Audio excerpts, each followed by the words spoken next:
Hello friends, ધોરણ 10 ગણિતની અંદર પાંચમું પ્રકરણ સમાંતર શ્રેણી એની અંદર સ્વાધ્યાય 5.2 અને એનો આપણે 15મો દાખલો લેવાનો છે.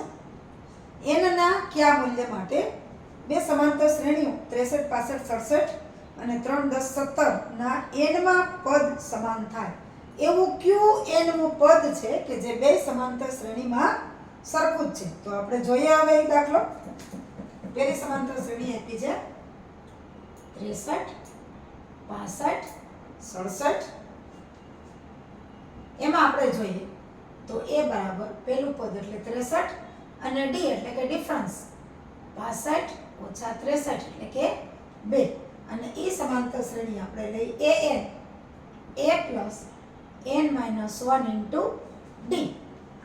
હવે આમાં કિંમત મૂકીએ તો an a એટલે 63, n માઇનસ 1, d એટલે 2. તો an 63 વત્તા 2n ઓછા 2 આને કહી દઈએ આપણે સમીકરણ 1. હવે બીજી શ્રેણી આપી છે 3, 10, 17. 3, 10, 17 એમાં a બરાબર 3 છે, d બરાબર 10 ઓછા 3 એટલે કે 7 છે અને આપણે આ સ્મોલ n છે a છે એને બદલે આપણે આ લઈએ an a plus n minus 1 into d. અલગ બતાવવા માટે બે સમાંતર શ્રેણીને અલગ બતાવવા માટે આપણે સ્મોલ લીધો તો અહીંયા કેપિટલ લઈએ. a એટલે કે 3, n માઇનસ 1, d છે 7. તો an 3 વત્તા 7n ઓછા 7 આને સમીકરણ આપણે 2 કરીએ. આપણને કીધું છે કે કયા પદ માટે બે સમાંતર શ્રેણીઓ સરખી થાય. તો આપણે જોઈએ an બરાબર an આપણને આપ્યું છે. હવે આમાં આપણે કિંમત મૂકી દઈએ 63 વત્તા 2n ઓછા 2 બરાબર 3 વત્તા 7n ઓછા 7. તો 63 માંથી 2 જાય એટલે 61 વત્તા 2n અને 3 ઓછા 7 એટલે -4 વત્તા 7n. હવે n વાળા પદને આપણે ભેગા કરીએ -4 આ બાજુ આવશે એટલે માઇનસના પ્લસ થશે, 2n સામે જશે એટલે એ પ્લસના માઇનસ થશે. તો આપણે લઈએ 61 વત્તા 4 બરાબર જુઓ 2n વાળી બાજુ જાય 7n ઓછા 2n. 61 ને 4 એટલે કે 65, 7 માંથી 2 જાય તો 5 એટલે કે 5n બરાબર 65. તો n બરાબર 65 ના છેદમાં 5. હવે આપણને ઘડિયા આવડતા હોય તો આપણે છેદ ઉડાડી શકીએ કે 13 × 5 = 65 એટલે કે n બરાબર 13 છે એવું કયું પદ છે કે જે સમાન થાય? તો n બરાબર 13 એ આપણો જવાબ આવે. ત્યાર પછી 16મો દાખલો છે. જુઓ, એક એવી સમાંતર શ્રેણી શોધો કે જેનું ત્રીજું પદ 16 અને સાતમું પદ પાંચમા પદથી 12 વધારે હોય. જુઓ, ત્રીજું પદ 16 એટલે a3 = 16. સાતમું પદ પાંચમા પદથી 12 વધારે હોય અને સાતમું પદ એટલે a7, a5 પ્લસ 12. ત્રીજું પદ 16 હોય અને સાતમું પદ પાંચમા પદથી 12 વધારે હોય. હવે જોઈએ આના ઉપરથી જોઈએ a7, a5 પ્લસ 12 એટલે a પ્લસ 60. આ 5 છે એટલે a પ્લસ 4d પ્લસ 12. હવે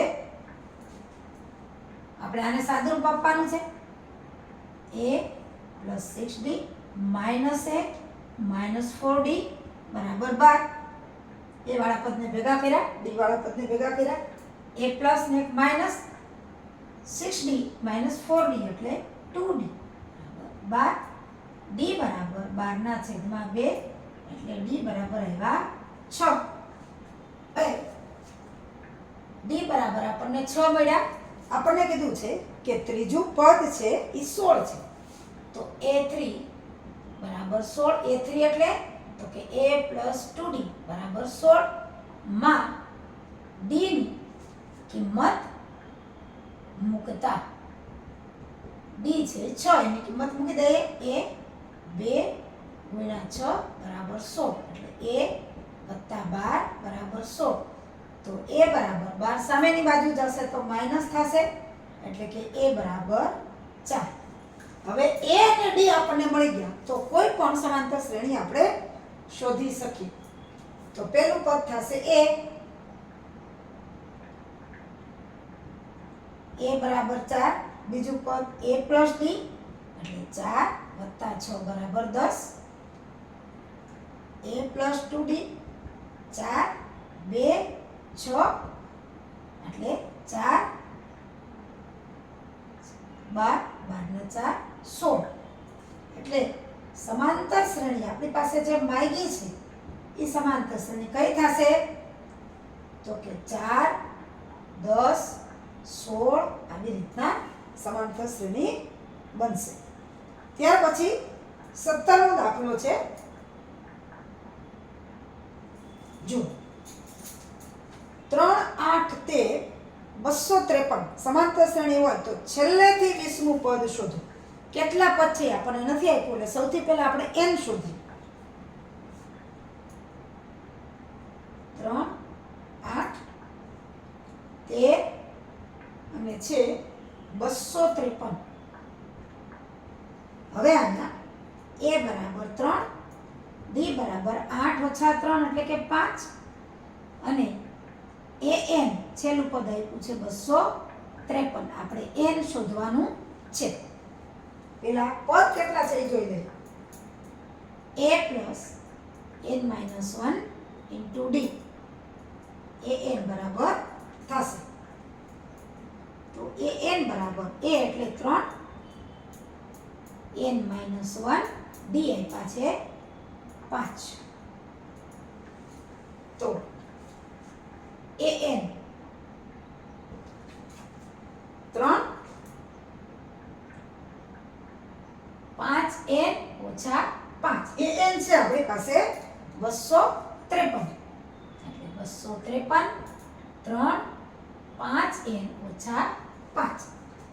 હવે જોઈએ 253 3 અને -5 એટલે -2 + 5n. -2 સામેની બાજુ જશે તો પ્લસ થઈ જશે એટલે કે 5n બરાબર 253 + 2 5n તો 255 અને તેથી n બરાબર 255/5. તો n બરાબર 5 × 25 ને 5 × 5 51. હવે આ જે સમાંતર શ્રેણી છે એમાં કુલ 51 પદ છે. હવે આપણને કીધું છે કે છેલ્લેથી 20મું પદ શોધો. છેલ્લેથી 20મું. હવે એક સૂત્ર છે. છેલ્લેથી 20મું પદ બરાબર જે પદ આપ્યા હોય જેટલા પદ હોય એ બધા પદ એમાંથી 20 બાદ કરવાના અને 1 પ્લસ કરવાનું કારણ કે પછીનું એક પદ આવશે એટલે કે 51 ને 1 52 - 20 એટલે કે 52 માંથી 20 જાય તો 32 થાય. એટલે છેલ્લેથી 20મું પદ એ 32મું પદ થશે.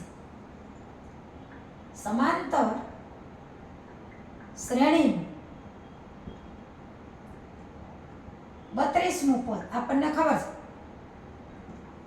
છે કે a 32 a + 31 d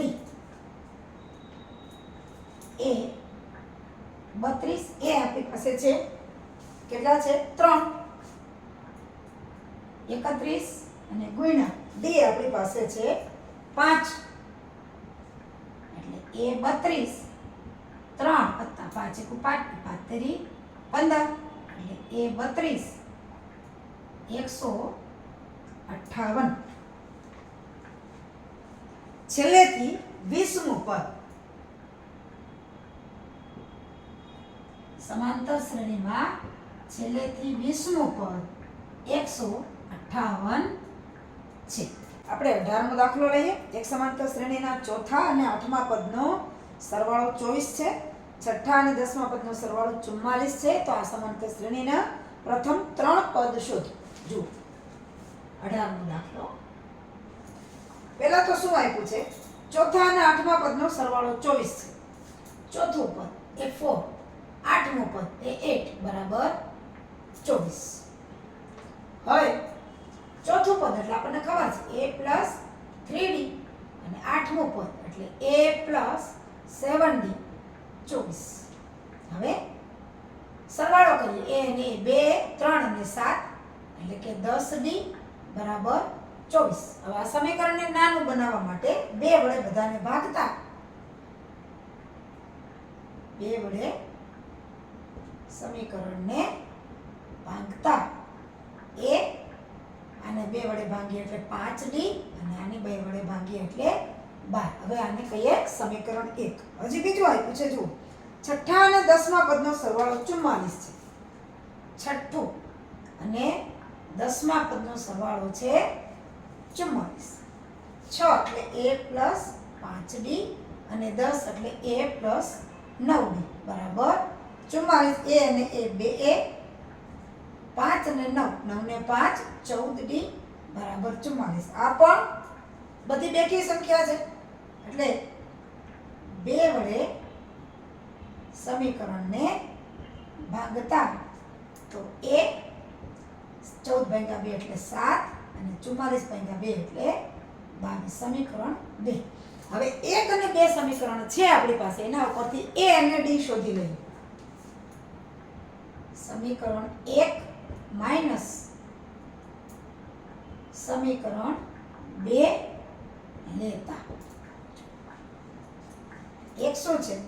તો કે a 5d 12, બીજું a 7d 22. બીજામાંથી પણ પહેલું બાદ કરી શકીએ તો પાછળનું સમીકરણ હોય એની નિશાની બદલી જાય. પ્લસ a માઈનસ a 0, 5 ઓછા 7 એટલે ઓછા 2d અને 12 ઓછા 22 એટલે માઈનસ 22 માંથી 12 જાય તો 10 એટલે માઈનસ 10 માઈનસ 2d બરાબર માઈનસ 10 એટલે બે બાજુ માઈનસ છે એટલે પ્લસ થઈ જશે. d બરાબર 10/2 એટલે કે d બરાબર 5. હવે d ની કિંમત સમીકરણ 1 માં મૂકતા એટલે આપણને a મળશે. સમીકરણ 1 શું છે? a + 5d બરાબર 12. a + 5d બરાબર 12. એમાં d ની જગ્યાએ 5 મૂકી દઈએ. a + 5 5 બરાબર 12. તો a + 25 બરાબર 12. 25 સામેની બાજુ જાય તો માઈનસ થઈ જશે. 12 ઓછા 25 12 અને 25 બેનો તફાવત 13. મોટી સંખ્યા 25 છે એટલે એની નિશાની લાગે. હવે આપણને a અને d મળી ગયા તો આપણને શ્રેણીના પ્રથમ 3 પદ કીધા છે. a બરાબર 13, a plus d તો -13 પ્લસ d કેટલા છે? 5. તો 13 અને 5 -8 કારણ કે મોટી સંખ્યા 13 છે. a plus 2d -13 2 10 a plus 2d -13 અને 5 દુ 10 એટલે કે -13 + 10 એટલે -3 પદ આવી ગયા. શ્રેણીના પ્રથમ 3 પદ. શ્રેણીના પ્રથમ 3 પદ ક્યારે? તો a એટલે -13 પછી -8 અને છેલ્લું -3 છે. હવે લઈએ આપણે 19મો દાખલો. જોતા જાઓ રકમ. સુબ્બારાવે 1995માં ₹5000ના વાર્ષિક વેતનથી કામ શરૂ કર્યું અને દર વર્ષે માસિક 200 રૂપિયાની વેતન વૃદ્ધિ મળે છે. કયા વર્ષે એનું વેતન 7,000 હશે? પહેલા 5,000, પછી 5,200, પછી 5,400, એવી રીતે 200 વધે છે. તો આપણે સમાંતર શ્રેણી લખી કે પહેલા 5,000, પછી 200 વધે છે એટલે 5,200, પછી પાછા 200 વધે છે એટલે 5,400. ક્યાં સુધી? તો કે 7,000.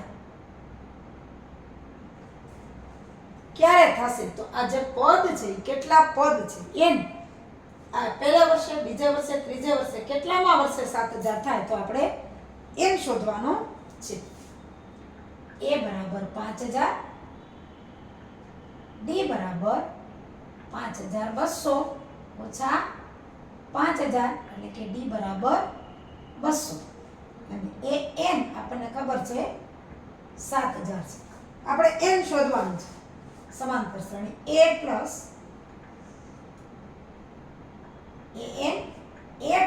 n minus 1 into d. an a 5,000 plus n minus 1 d છે 200. an 5,000 200 ગુણ્યા n એટલે કે 200n અને ઓછા 200 ગુણ્યા 1 એટલે ઓછા 200. હવે an આપણને આપી દીધા છે 7,000 બરાબર આ 5,000 અને 200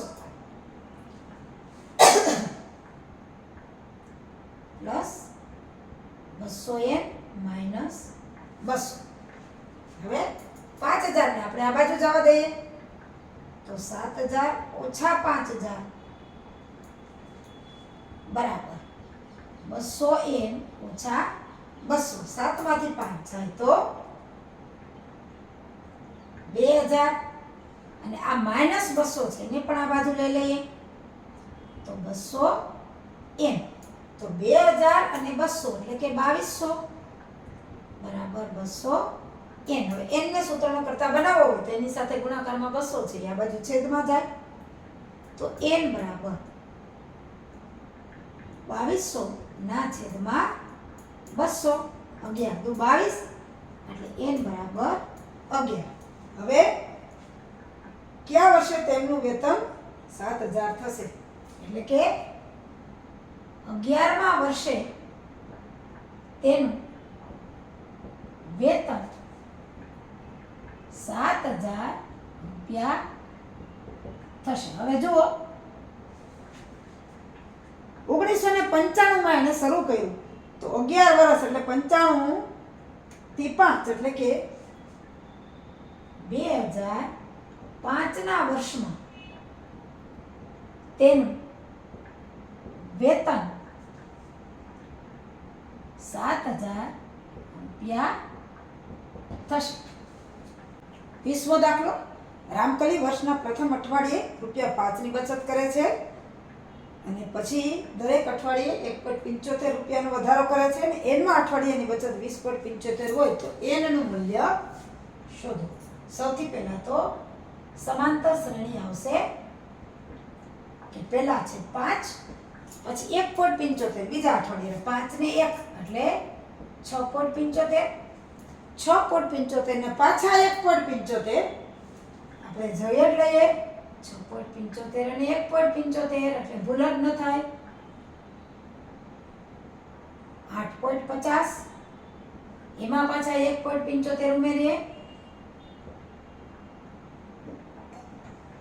એટલે 10.25 એમ કરતા કરતા ક્યારે તો કે 20.75 કયા વર્ષે થાય? આપણે n શોધવાનું છે. a બરાબર 5 d બરાબર 6.75 ઓછા 5 એટલે કે d બરાબર 1.75 અને an છેલ્લું પદ આપણને આપ્યું છે 20.75. તો આપણી પાસે સૂત્ર છે an a plus n minus 1 into d. an એ આપણી પાસે ખબર છે 5, n minus 1 અને d છે 1.75. હવે an આપ્યું છે 20.75.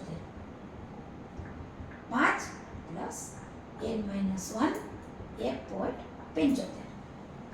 હવે 5 છે આ બાજુ પ્લસ છે આ બાજુ લઈ લેશું એટલે કે 20.75 માઇનસ 5 બરાબર n માઇનસ 1 1.75. 20.75 જુઓ 5 અહીંયા ન મુકાય, 5 અહીંયા મૂકવા પડે કારણ કે પૂર્ણાંક છે એટલે 75 20 માંથી 5 જાય તો 15 એટલે આવશે 15.75 બરાબર n માઇનસ 1 1.75. હવે જુઓ અહીંયા બધી સંખ્યાઓ પોઈન્ટ વાળી છે. આ n માઇનસ 1 ના ગુણાકારમાં છે, સામે જશે તો છેદમાં આવશે. એટલે બરાબરની આ બાજુ અંશમાં હોય તો આ બાજુ છેદમાં આવે, છેદમાં હોય તો અંશમાં આવે, એટલે કે ગુણાકારમાં હોય તો ભાગાકારમાં આવે અને ભાગાકારમાં હોય તો ગુણાકારમાં આવે. એટલે 15.75 છેદમાં 1.75 n માઇનસ 1. હવે જુઓ n માઇનસ 1 હું અહીંયા પોઈન્ટ પછી બેમાં બબે આંકડા છે એટલે એ જવા દઉં છું. 15.75 175 અને ગુણ્યા આના 100 ઉપર અને આના 100. હવે જુઓ આ આપણે ભાગાકાર કરવાનો છે 175 અને 15.75. હવે જુઓ અને 10 વડે ગુણીએ 175 ગુણ્યા 10 એટલે 1750 આવે. એનાથી આ આંકડો નાનો છે 1750 થાય, એનાથી આંકડો નાનો છે 15 છે એટલે થોડુંક ઓછું છે. એટલે 175 ને આપણે 9 થી ગુણીએ કેટલા થાય જોઈએ. 10 થી તો 1750 એટલે આનાથી વધી જાય છે એટલે પછી જોઈએ 9 ન થાય તો 8 એમ જોઈએ. 5 9 45 ના 5 વધી આવી 4 9 7 63 ને 4 63 ને 4 એટલે 67 ના 7 વધી આવી 6 9 ને 9 9 ને 6 15. જુઓ છે 9 સાથે છેદ ઉડશે એટલે કે n માઇનસ 1 બરાબર 9. હવે આ 100 તો નીકળી જાય, આ થશે 9 એટલે 9 n બરાબર 1 ઓલી બાજુ જશે 9 વત્તા 1 એટલે n બરાબર 10. આપણને કીધું છે કે n નું મૂલ્ય શોધો કે 10મા અઠવાડિયે રામકલીની બચત 20.75 થશે. આપણને n નું જ કીધું છે એટલે n બરાબર 10.